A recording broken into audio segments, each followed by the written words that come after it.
Wow, mind follow করল দুষ্টু কোকিল গান। শাকিব খানের অভিনীত ও রায়হান রাফি পরিচালিত তুফান সিনেমার গান দুষ্টু কোকিল মাইন্ড ফলো গড়ল এই গানটি। ইউটিউবে গানটির বর্তমান ভিউ সংখ্যা প্রায় 400 মিলিয়ন ছুঁয়েছে। গত বছর ঈদে মুক্তি পাওয়া তুফান সিনেমায় 2 দশকের ইতিহাসের বাংলা চলচ্চিত্রের মধ্যে সর্বোচ্চ রেকর্ড গড়েছে।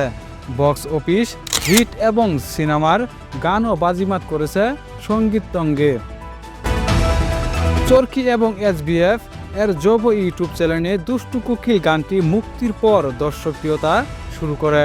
ইউটিউব স্ক্রল করে দেখা যায় চারিদিকে ইউটিউব চ্যানেলের গানটি ভিউ সংখ্যা প্রায় 271 মিলিয়ন।